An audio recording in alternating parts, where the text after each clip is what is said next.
Peg said, I'm studying architecture at Columbia and am about to graduate virtually, weirdly. So I guess I will just jump in. I'm going to share my screen. So hopefully you have the link to the Google Doc, which just goes through what we're going to cover, and then some basic commands and how they work. And then first, I just want to show this. This is the model that I used for my project last semester, which was built around or over existing buildings in Manhattan.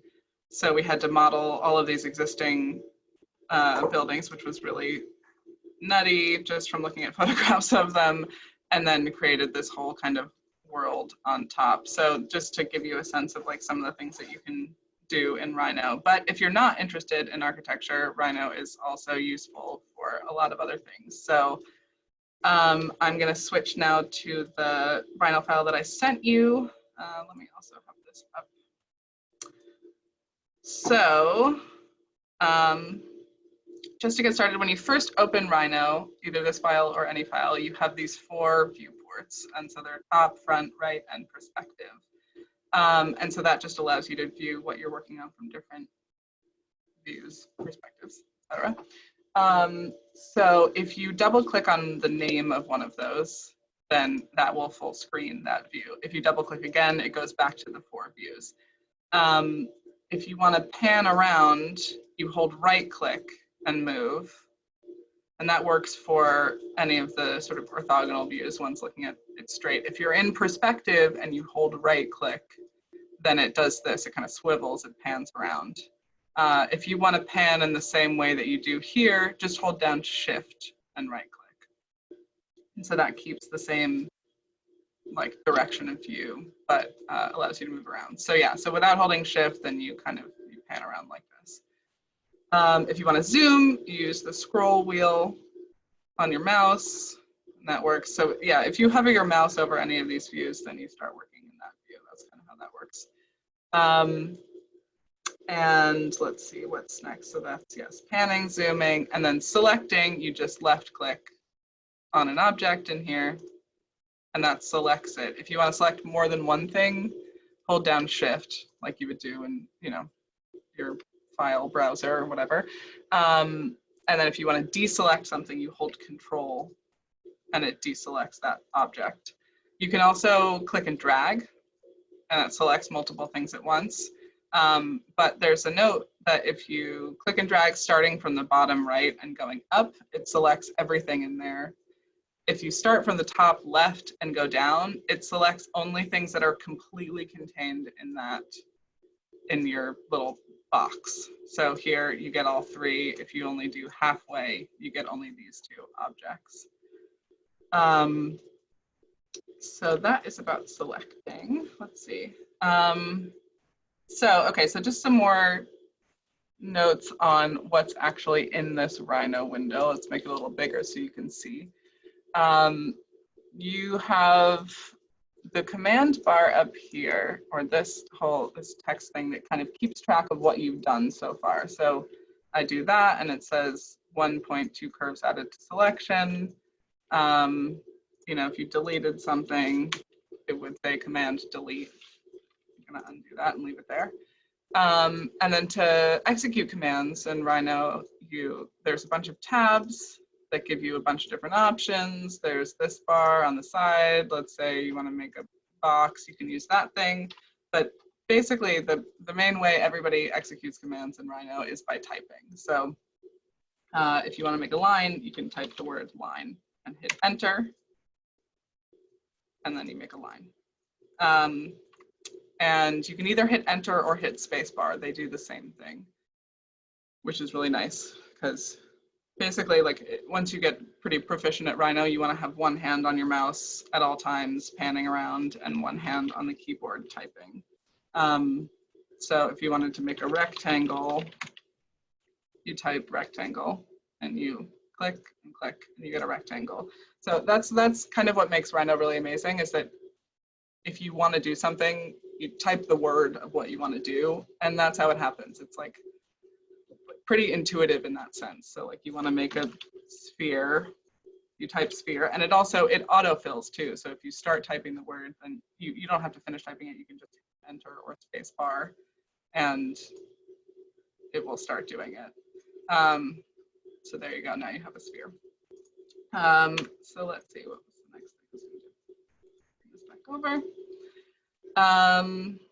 Okay, so then there is the status bar at the bottom, which, so you see this X and Y here and Z, and that kind of keeps track of where your mouse is. So if you wanted to be really precise about where you're placing something, you can see the exact location of your mouse. And then it tells you what units you're working in. Right now I'm in millimeters, which I don't know why, but if you wanted to change, let's say you want to work in feet, you can type units, and it will pull up this other menu that allows you to change the units you're working in. So I want to work in feet, and then I don't really want like decimal feet, like 1.25. I'd rather see feet and inches, and then you can say, set the precision of how you want to work, and say okay, and it will say it's going to scale the model, but you don't have to worry about that. So then this next to the units, you see it says sample geometry. That's telling you what layer you're working on. And the layers can be seen here on this side thing. So I'm working in sample geometry right now. You can make a new layer and change the name by right-clicking, say rename layer. You can make new layers if you want, and you can change the color of the layer you're working in by double-clicking the little colored square here. So I want this one to be purple. So let's see, I'm gonna go back because somehow this actually got rid of some of my geometry. Okay, cool. So then the next thing on the status bar on the bottom, there are a bunch of options that you can click and turn on and off. When they become bold and there's a little blue background, it means they're on. And so kind of the most important ones in here are, first of all, the gumball, which I have on right now. So when I select something, you see this blue, green, and red arrow. And that is, some people like to use it, some people don't. I like to because it's just a pretty easy way to move your geometry. You just kind of click and drag these things. And then on the opposite end of the arrow, there's this little dotted line and kind of point that you can click, and that allows you to scale things in various directions.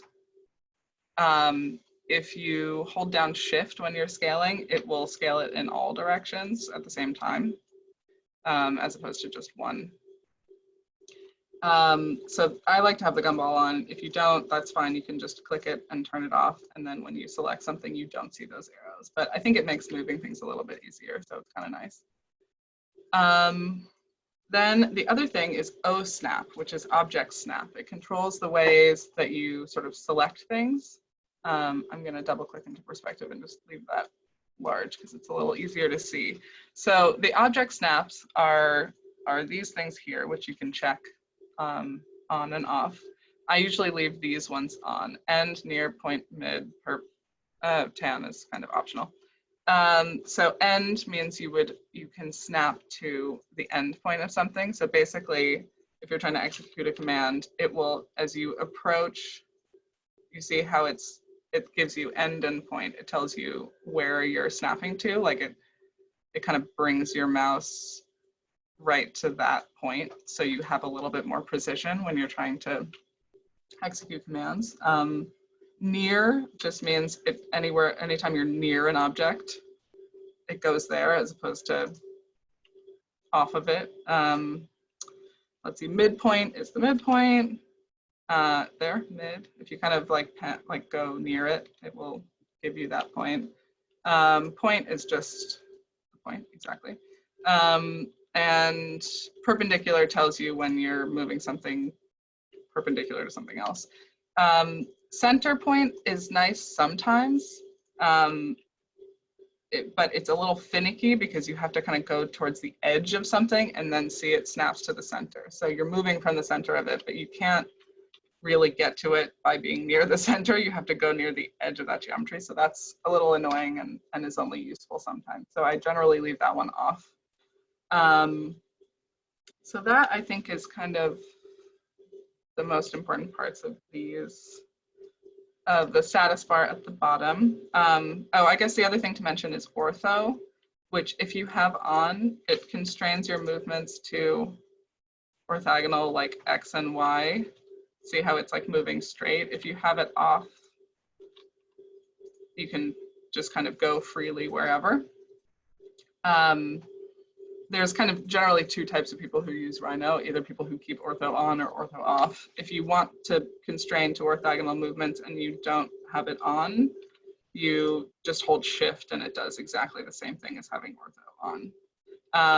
I am the type of person that leaves it on, but it's totally up to you depending on how you want to work. So on the side where we saw the layers before, there's also the properties panel, which if you have nothing selected tells you about the kind of view that you have on. So right now we're working in perspective, that's the projection. You can set the lens length and where your camera is, like what you're viewing, and all that kind of stuff, but that's not totally necessary to worry about for right now. If you have some of your geometry selected, then it gives you information about that. So it tells you this is an open curve versus this one is a closed curve. And what else do you get? It tells you what layer you're on. And so then the display color of this, it's kind of this cyan because it's by layer, but you could change the color of that with this drop-down menu. And some other information that is not totally relevant right now. But let's see. Yeah, so then we already talked about the layers a little bit. And so then back to issuing commands. Like I said, basically, if you whatever you want to create, you can just kind of type that word and it comes up. So if you wanted to make a box, you can type the word box. And then it will tell you how to start issuing that command. So it says first corner of base. So you click once and you get the first corner of base. Then it's asking for another corner of base. And you would click again. And so then that gives you the base of the box. And then it's asking for height. So then you bring it up and it gives you the height of the box. If you wanted to do, oh, also just a note, if you hit spacebar or enter, it should issue the same command that you just did last time. So I hit spacebar and I get box again. If you wanted it to be a particular size, you could type a number. So that gives you, I just typed 10 and that makes the width of this 10 millimeters, we're in millimeters. And then if you type 20, then you get 20, and you want the height to be 30, you could type that too. So that's kind of the best part about Rhino, is that it's all just, it's pretty intuitive, which is nice. So let's see, what other things can I teach you? So there's, let's see, you can make a point by typing point. And you just click and you get a point. This is a line. You type line.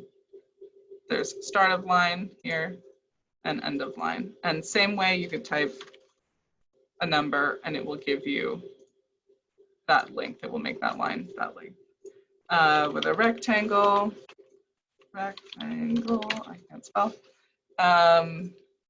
Same sort of situation. If you hold down shift, it will constrain the sides to be the same length, so you get a square, which is nice. But then the other thing to note about commands is that sometimes in parentheses they have options of when you're constructing these things. So if I clicked 3-point, then instead of just giving you 2 points and stretching the rectangle like this, you would have 1 point, 2, and then 3. So it allows you to click 3 times, which you may want to use in some situations. If you wanted something other than a line or a rectangle, you could do a polygon, and then it asks you for the center of inscribed polygon. So you click for the center. And right now you see it says num sides equals 3. It means I'm getting a triangle. If you wanted to change that to 12, then you get dodecagon, which is nice. So that is great. Let's see. If you want to, so right now I've been mostly drawing in 2D. If you type something like box or sphere, you get a 3D object, but you can also turn your 2D objects into 3D objects by using the extrude command. So this is extrude curve, because we're starting with a curve, and then you want to make it into a 3D object. And so then that takes that curve and gives it like volume, basically. If you did that with the circle, you get a cylinder, obviously. And then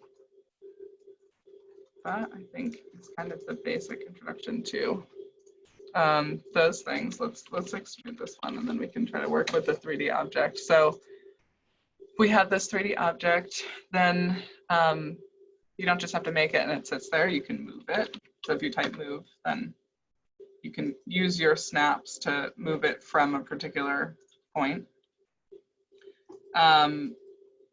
Or if you didn't want to move from that object, you could move it, let's say, from this point to this point. You can use other things as references to move, which is nice. Let's see, I'm going to go into top view for a second and do a little demo of, we drew one line here. Let's say I wanted this to be 20 millimeters long. You click. You can also copy things the same way you would copy other things. You can Control-C, Control-V, and that copies that geometry into exactly the same place. Or I'm going to delete that copy. Or you can type the word copy, and it gives you a point to copy from. So you can click somewhere on the geometry or literally anywhere and move it over. So if we wanted to make another instance of this line that's the same distance from here, you could type copy, click from here to here, and then you have 3 lines that are equidistant. And so let's say we wanted to copy these 3 lines again down here. You could do that. You can copy multiple things at once. So then I'm just going to make a couple of other lines connecting these things. And if you didn't want to just make a line, like if you wanted to make a line with that breaks in multiple places, you can type the word polyline, and that allows you to click multiple times and keep drawing your line. I know where this is going. But this looks a little wonky, right? Like this point is not where we want it to be if we want it to be totally centered over this line. These are what are called control points. So when you have a geometry, you can click on these things individually and manipulate your geometry based on these control points, as opposed to having to move the whole object. You can move just this point. So if I type move and you click on that point, you can move it various places, but if you want it to be directly over this center line, you can use this kind of really useful feature, which is hitting tab, which constrains your, now no matter where I move my mouse, it will keep on that same line, which is cool. So I can move my mouse to this thing and you'll see that it will be exactly centered over here. And so we could do the same thing down here and then have to move it again. Oh, just a note also, if you use polyline, you have to hit enter to stop drawing the line. Otherwise it will just keep drawing forever. So instead of drawing this random thing and having to move the point again to be where we want it to, you can also use the mirror command, which mirrors the object over a certain thing. So I clicked on the midpoint of this line and I'm just dragging it out, and see it's going to mirror it exactly over here. So just to finish this off, we can click from this point and go to the midpoint of this line. And again, draw another line here. Boop. There you go. Beautiful S. Everybody's favorite doodle. So that is about that for 2D work. let's see, I guess another note too is that if you accidentally, well, you can scale things. I don't think we've talked about scaling yet. If you type scale, you can click your base point and then either type a scale factor. So say like, I want this to be like 30 long, it will just make it 30 times the original length. Or without typing, you can just click one end, the other end, and then bring it out to where you want it to scale to. And it will scale in the same direction that you had originally drawn it. So let's say I accidentally scaled this line to be way too big and that doesn't look very good and you want to cut it down. You can use this line to trim this other one. So you would type trim, and if you type trim without anything selected, it prompts you to select cutting objects. So this is where I want to cut off that other line. So I select this one, you hit enter, and then you select what you want to trim on the side that you want to cut it. So that, I think, I'm trying to think if there's anything else in 2D that I want to cover. Oh, I guess the other thing too is that, so right now these are all separate objects. And so if you wanted to unify it into one object, you can select multiple things and then type join. And that will join these things. So now when you select it, it's all one object. So we can keep going, select all of these things, and same thing here. So now these are all joined. And also just as a note, the mirror command is nice because theoretically you could construct this, just this side of it, type mirror, and you would get, oh, that looks weird. Okay, maybe that's not right. We're gonna go back to our nice original object. There we go. So let's see, maybe now we can get into the tutorial of making a fidget spinner. One of the wonderful things about Rhino is that you can pretty easily create solid 3D objects that you could feed into a 3D printer and have them spit out nice little fidget spinners. I've made a lot of fidget spinners in my day. It is all too fun. So this is a model of a ball bearing that I actually downloaded from 3D Warehouse, which is a really good resource. If you just Google 3D Warehouse, it's mostly things that are made in SketchUp, which is a different file, but basically it shows you things that people have made, and you can download their models and put it in your Rhino file. So let's say we looked up Shrek. We could find models that people have made of Shrek. Some are better, some are worse. But if you wanted to download this and use it in your file, you could do that. But so if I type ball bearing, then you could find people's models of ball bearings and use it. So you don't necessarily have to model everything yourself, which is really nice. You can get sort of helpers from other people. So this is a very advanced version model of a ball bearing. So I made a very simplified version. So if you were to 3D print something like a fidget spinner, you would have to buy the ball bearings and put them in yourself. So what you want to 3D print is everything around it. So this purple part is what we're going to be modeling. So how you would go about doing that is you would take this dumbed down version of a ball bearing, which is like a standard size for like roller skates and whatnot.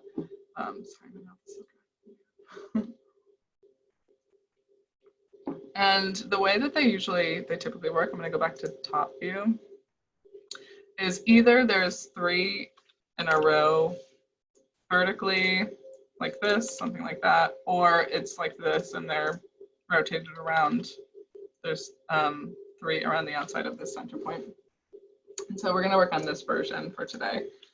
So you want it to be kind of a realistic size. I've accidentally made them so that they're so big you can't really spin it because it hits your finger. So I think I made this about 1.5 inches. So if we wanted to copy, like first we're going to place these ball bearings, and then we're going to make the geometry around it. And it can be any shape. This is like a very typical one, but we can make weirder ones. So if you take this, we're going to copy this ball bearing up about 1.5 inches. So I just typed copy and then click the bottom, and I'm going to type 1.5 and then the quote mark inches. And then if you want these to be equidistant around, you know, you could just kind of randomly place this here and here, but that's not going to be the same distance. So a way you could do that would be to type polygon. Whoops, I typed it wrong. Polygon. And then we want a triangle. So the number of sides is going to be 3. And the center of this polygon, we want to be the center of this circle. So I'm going to turn on my center snap, which I had talked about before. It's kind of a little annoying, but now we need it. So you want to go to the edge here, and it will snap to the center. So now this is the center of my polygon. And then I'm going to bring it up so that it ends at the center of this circle, which means, again, I have to go and see how finicky it is. It's terrible. There we go. So now it's at the center up here. So now we can copy this ball bearing to be centered at each point of this triangle. So now we have the location of our ball bearings. And so if we're gonna, we can just go ahead and delete that triangle. I don't think we need it anymore. So if we want to make this shape around the ball bearings, it could be anything. It could be any kind of shape. You could type polyline and just draw some kind of crazy, funky, like horrible looking thing that would probably not be not that fun to spin. I guess the whole point of fidget spinners is that they're evenly weighted so that they spin more evenly. So this would not be so great. I kind of like it, yeah. Yeah. Also, definitely let me know if you have any questions, if there's anything that I've done that is kind of confusing, please let me know. Yeah, and I'm putting all of this on YouTube. Just give me a day or two to like edit it down, and then we get humans to caption them before we put them to YouTube. So just give it a day or two. And if you're just following along now, you can rewatch the YouTube tutorial and like slow it down and walk step by step over and over again. Awesome. So if we wanted to make something that was evenly weighted, we want it to be kind of the same on every side. So we're going to start by, let's look at this in perspective. So here's what we have. If we were to just draw the outline, like I had just done, oops, hold on, I'm going to turn off ortho because it's constraining me. And I want to freely click and draw. Let's see, if we made this weird funky shape, and I'm just clicking, and then if either you can hit enter to stop clicking, or you can close the loop and then it stops the polyline. If we wanted this to be our geometry, we could extrude this curve, like I mentioned before, to the height of this thing. But you see that it's totally solid. It fills in everywhere inside of that polyline. And we want to make sure that there are holes so that we can put the ball bearings in them. So in order to make sure that there are those holes, I'm going to delete this. You want this circle here. So let's say, for example, if you have a curve within a curve, then it leaves the curve on the inside as a hole when you extrude. So if I select this and the outside curve and do extrude curve, see, it leaves that as a hole, which is nice. So if we want these holes to be exactly the size of our ball bearings, we can duplicate the border of this geometry. So if you type dupe face border, it duplicates the border of this face. So you select that, and so it's giving you, and you hit enter, it gives you this outside curve and this inside curve. We don't really care about the inside curve. We just care about the outside curve because that is what's going to create the hole for our geometry. But we need these curves to be at the same height. So I'm going to move this curve. And when you type move, It gives you the option of saying vertical, which is nice because then it constrains all the movement to just up and down. So I'm going to say yes. I'm going to click a point on the curve and it will only allow me to move it up and down. And then you can bring your mouse over to a point on this other geometry and it will set the vertical height to exactly the same as this one. So now if I select this curve and the outside curve and you do extrude curve, it's giving me this nice hole, which is great because then if you're just printing this geometry, it will allow you to put the ball bearing in it. But we need holes for all of these ball bearings. So I'm going to repeat that same thing. I'm going to duplicate the face border, select this. Oh, no, that's not the right one. Sometimes it gives you options. So let's see. Okay, that one's fine. And this one, you can do multiple at the same time, which is nice. So now I've selected the other borders. I hit enter. It turns those into lines. And so now we have this curve, here, here. So those are all the holes that we want to create in our geometry. So if we select those and the outside one, and then extrude the curve, then we have a really janky looking fidget spinner with all the appropriate holes that are exactly the same size as standard ball bearings, which is great. So if we wanted to make this a little less janky, let's go back to top view. And I'm gonna delete this polyline. We can try to make a slightly nicer looking one. If you wanted to make one that looks more like this, you can take that curve. If you select something, see we have this curve here and this extrusion, it will, if it's not sure what you're trying to click, it gives you this little selection menu, which is really nice and allows you to choose. So I want to select this curve. I'm gonna Control-C, Control-V, just copy paste another version of it here because we want to keep that one to make sure that we can make the holes in our object. And for this one, I'm just going to scale it up a little bit. So I'm going to take one of these gumball things and drag it, but I'm going to select Shift so that it scales it in the same direction everywhere. So let's see. I'm going to make it a little bigger. And then I want this. So this is going to be like the outer edge of our geometry here. So I want this same thickness around each one of these outer ball bearings. So I'm going to copy this scaled circle that we just made to be around these two as well. So if I click copy and then I have my center checked, I can copy from the center of this circle and put it in the center of this circle in the same way. So now we have the same size circle around each one of these ball bearings. And if we want to create this kind of curvy swoop here between these circles, you can do two options. There's one where you type curve. And if you type curve, you can see as you click around, it's not actually going exactly where you click. When you're clicking, you're clicking the control points of that curve. So you're like locating these control points, which dictate the angle at which it curves. If you type interpolate curve, then as you click, your curve actually goes through those points. So generally, I only use interpolate curve because it just is more intuitive and a little easier to work with. So I'm actually going to go ahead and I know I had deleted this earlier saying that we weren't going to use it, but I'm going to put this polygon, this triangle back. Let's see, starting in the center here, and then going to the center of these guys.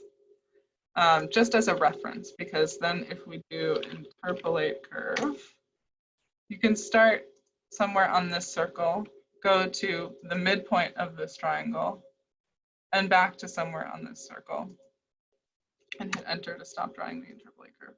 So that starts to get the arc that you want to use for the outer bounds of your geometry. And so we can either do that again, interp curve, start here, midpoint here, and you get another one. Or if we want to use this same exact curve over here, you can also rotate it. And so if you type rotate, it prompts you for the center of rotation, which again, we can use center here. And then the start of the angle at which you want to rotate. See, I'm going to turn off my center snaps because it's getting kind of in the way. And I take the end of this curve and I rotate it to be on here. So right now that rotate just moved it.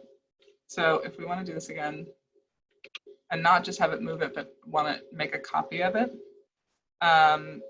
we can, when you do rotate, it says, it gives you the option of copy. Right now it's on no. I'm going to click it and it's going to give me copy yes.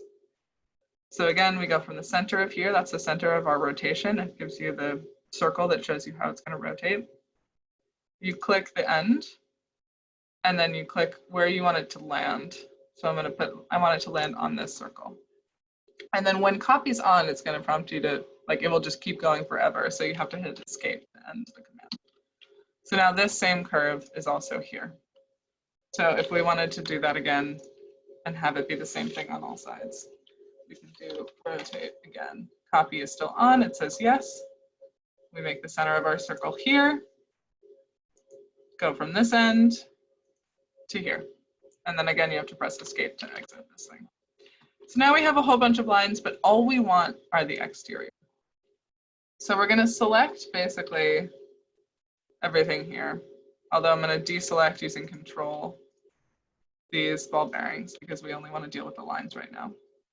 And then we're gonna use the trim command that we talked about earlier. So trim, and so I don't want this ring, so I'm gonna click that ring. Here, here. So now you're starting to see that you get this swoopy outline. We can trim all these lines in the interior.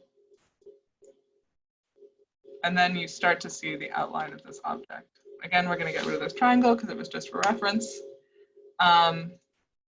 So now we have these swoopy lines, and you can see there it's a little wonky here at these points, but you can finesse that if you want just by moving the control points here and trying to make it a little smoother, but we're not going to worry about that for right now. So in order to extrude it, we need to join these into one closed curve. So I'm going to select all of these curves here and hit and type join. So it says 6 curves were joined into 4 open curves. That is not what we want. We wanted one closed curve. So if we select it, you can see that it's not selecting everything. So usually what that means is that there's some kind of overlapping lines. So if you zoom in, you can see that there's this other little line here. So we want to trim again, get rid of that one. And then we should be able to select the one next to it and it will join. Oh, it says unable to join curves. Cool. Why? Usually if there's some kind of issue, you just zoom in endlessly and then try to figure out what the problem is. I'm gonna do that, move that point. So it's not letting me trim, and I'm not sure why. Sometimes that happens if these things are not exactly at the same height. Oh yeah, look at that, see? They're wonky. We want them to be totally flat. So to get them to be totally flat, you can type set point, set PT, and then it gives you this option of what points you want to set. I want to set the Z, which is the height. So I'm going to say that, and then it like prompts you to pick what Z point you want it to be at. So I'm going to pick this bottom lever, or level, whatever. So now they should be all at the same point. So now if we try to join this, it worked, which is great. But again, it's not getting everything here. So we zoom in at this connection point and see what the problem is. Again, they're overlapping, same issue. So we want to use this and we're going to trim out the end of this other line. So now they ended exactly the same point. We select both of them, type join. Oh, I typed join. Join, hit enter. It worked, which is great. So now we have almost everything. We just need this last little one. And you can see that there. How did you delete the end of that last one when it just disappeared? Was it just delete So if or... I use this line and I want to get rid of this part, Yeah. if you type trim, you're going to trim off the end of this line. Ah, okay, okay. Yeah. I missed that part. So that's what's happening. And then select and join. And now we want to make sure that this is closed. It says open curve here. So we're going to type close curve. And it says one curve closed by adding line segment, which is great. So now that we have this closed curve, again, we can extrude these up to get our solid, what's it called? Our solid object that we want to 3D print. So again, I'm selecting these border curves of the ball bearings to make sure that we make holes for them. So I'm going to type extrude curve, ignore that, and then you can select the height of the ball bearing. So I'm snapping to the edge of this ball bearing to make sure that they're the same height. And there you have it. That is, so this would be what you want to 3D print. And you want to make sure that, see, it says closed extrusion over here. In order to 3D print things, they need to be closed extrusions or poly surfaces. If there's any sort of open part of it, it won't 3D print properly. So you always need to check and make sure that it says closed extrusion. So it doesn't need to be this shape. You know, you can make any other kinds of 3D printers. I've made sort of like Sierpinski triangle versions and basically whatever you want. But the key is that it needs to be closed in order to 3D print. That's kind of the most important part. So let's see. This is so exciting. This is so exciting. I know. I'm trying to think if there's any other fun little commands I can show you that would be fun to work with. I mean, basically, if you type any word, it will come up with some kind of thing to do. What's Norbs? What's that one? Which one? Oh, there's Splop. Splop is one of my favorites. Another a fun one is turntable, which literally just makes thing rotate and you can control the speed and the direction of it. Which I don't know why anybody programmed this into Rhino. It's a little ridiculous. We're having Kind of fun. nauseating. That's a fun one. But I guess if you wanted to, let's say if you had another extrusion or 3D object, let's say we have a tiny box, and you wanted this box, I'm going to move it so that it's up on top of our fidget spinner. If you were to 3D print these things as is right now, it wouldn't work because it recognizes them as two objects. So if you wanted to make them the same object, you can select both of them and type Boolean union, which then makes them one object together. So you can see over here it says closed solid poly surface. So the Boolean commands are pretty useful. I just did Control Z and undid it. Let's say if we, yeah? Well, could you add like your own name to your fidget spinner or something somehow? Oh, yeah. Or like a logo or something? Mm-hmm, totally. So like, let's say if I wanted to, I'm just gonna go on another layer so that it's a little easier to see. I'm gonna do a polyline and I'm gonna make a big K. Whoop, a little wonky. Okay, I'm gonna do cell last because I don't know where that went. So if you type cell last, it selects the last thing that you had. I'm gonna move this line so that it's visible. I'm gonna put it on the top here. So I'm gonna constrain it to be vertical. Hold on, move vertical. Move that up. Okay, so now it's on the top. So let's say I wanted there to be a K here, and then I'm gonna make another polyline and make an M for my super cool initials. Boop. Okay, and again, I'm gonna do cell last because I don't know where it went. I'm gonna move vertical, gonna move upright to be at the same height as this one. And then let's say I wanted to cut these out of this.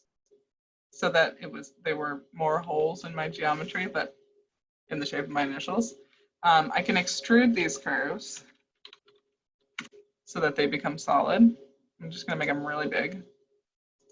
And then if I want these to be holes, move it up a little bit just so that it's cutting fully through this geometry. I can do Boolean, Boolean difference. So as opposed to Boolean union, which brings things together, Boolean difference cuts things out. So it first prompts you to select the surfaces or polysurfaces you want to subtract from. So I want to cut it out of this fidget spinner. You hit enter. And then it prompts you to select the things you want to subtract with. So I'm going to select the K and the M. And you don't need to hold shift or anything. You can just keep clicking until you hit enter and you say, I'm done selecting these things I want to subtract with. I hit enter and then you get holes, and it's great because it still remains, if we look at our properties, it still remains a closed poly surface. So it hasn't opened anything and it's still totally 3D printable. Awesome. Which is great. So you could really customize this in any way you want, either by the exterior shape or by cutting a bunch of holes in there.